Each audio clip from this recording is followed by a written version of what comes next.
Perubahan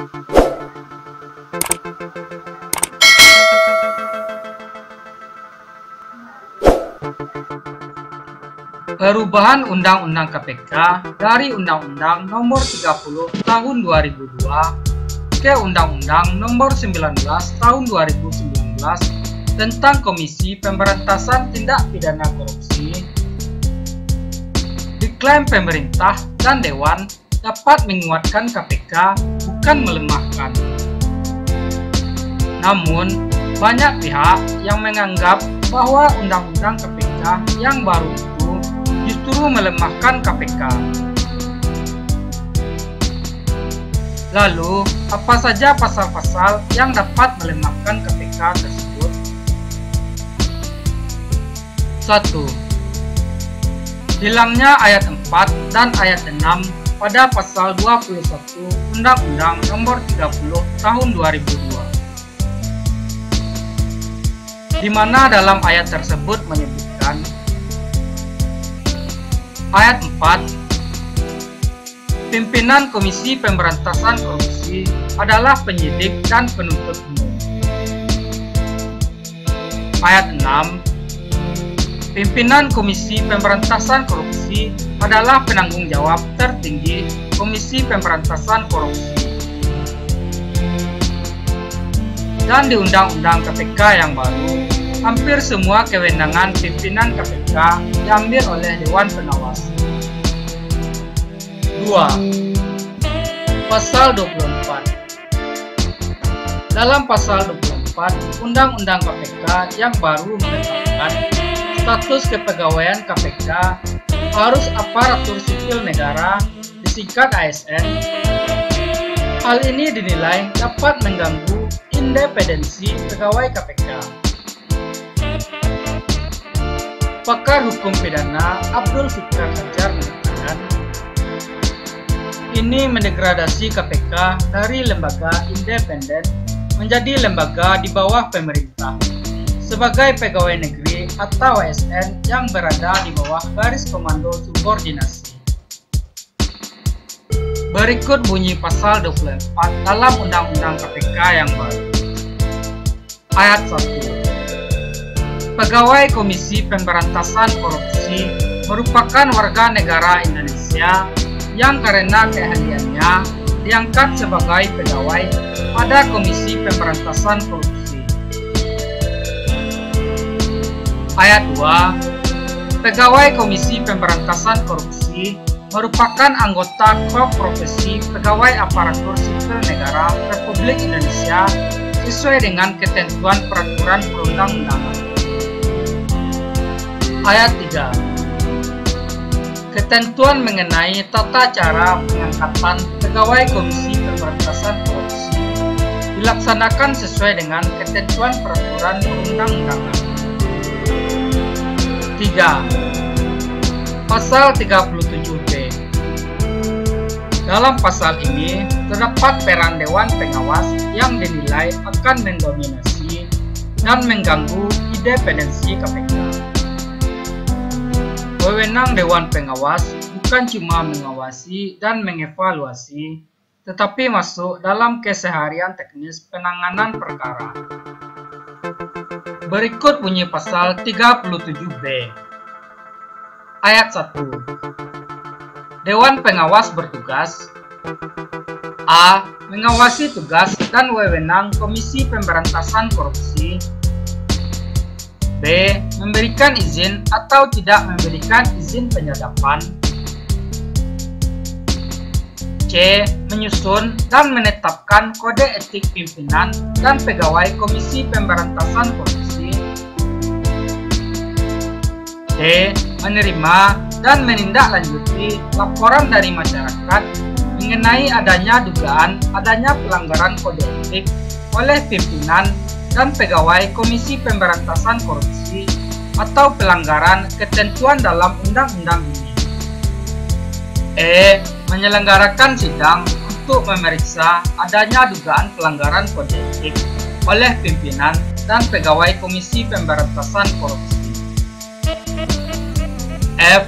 Melakukan evaluasi kinerja pimpinan dan pegawai Komisi Pemberantasan Korupsi secara berkala 1 kali dalam 1 tahun. Ayat 2. Dewan Pengawas membuat laporan pelaksanaan tugas secara berkala 1 kali dalam 1 tahun.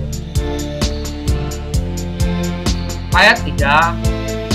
Laporan sebagaimana dimaksud pada ayat 2 disampaikan kepada Presiden Republik Indonesia dan Dewan Perwakilan Rakyat Republik Indonesia. Dewan Pengawas ini pemborosan, tak efektif, dan bisa menjadi alat intervensi, kata Abdul Fikar Hajar. 4. Perubahan atas pasal 40 yang mengatur kewenangan menghentikan penyidikan dan penuntutan.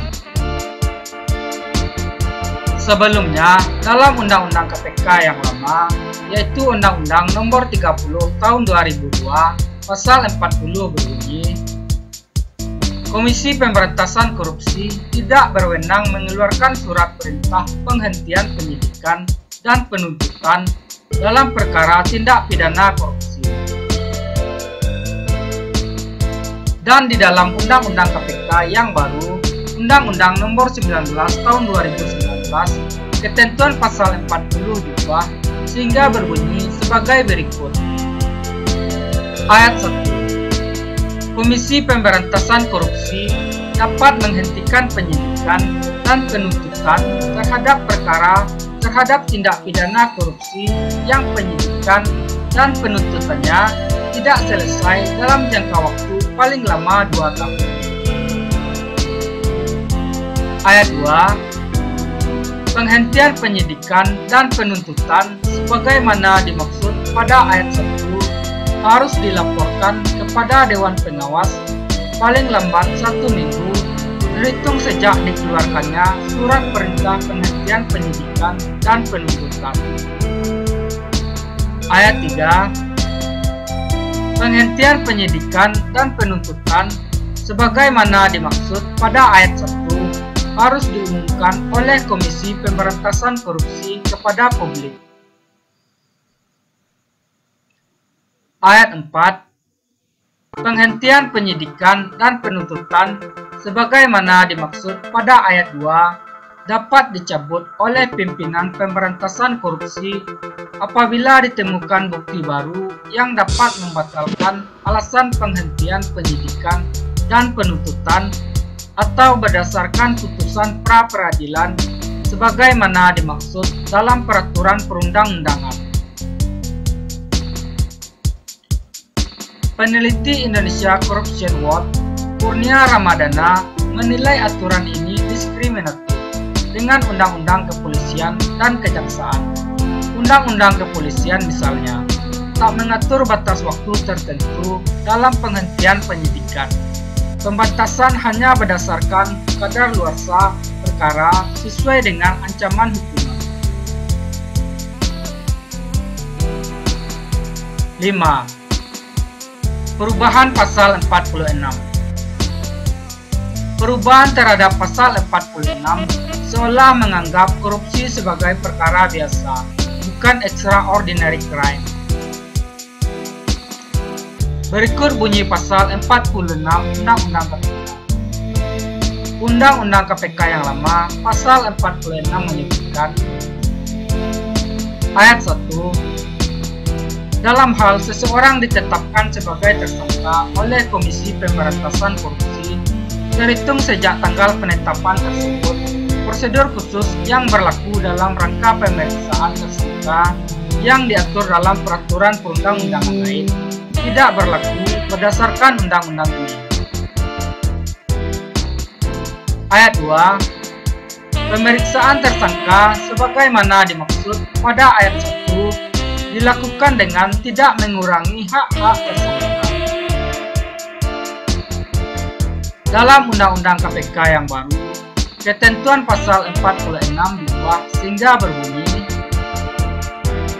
dalam hal seseorang ditetapkan sebagai tersangka oleh Komisi Pemberantasan Korupsi terhitung sejak tanggal penetapan pemeriksaan tersangka dilaksanakan berdasarkan ketentuan hukum acara pidana.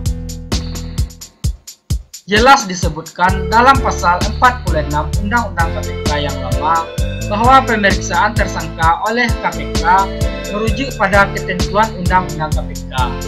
Namun dalam Undang-Undang baru, pasal itu diubah dan pemeriksaan tersangka merujuk pada ketentuan yang ada di Kitab Hukum Acara Pidana. Perubahan inilah yang menyebabkan Undang-Undang KPK kehilangan status sebagai aturan berlaku khusus. Terima kasih telah menonton video ini. Mohon dukungannya dengan menekan tombol subscribe dan aktifkan loncengnya agar channel ini terus berkembang.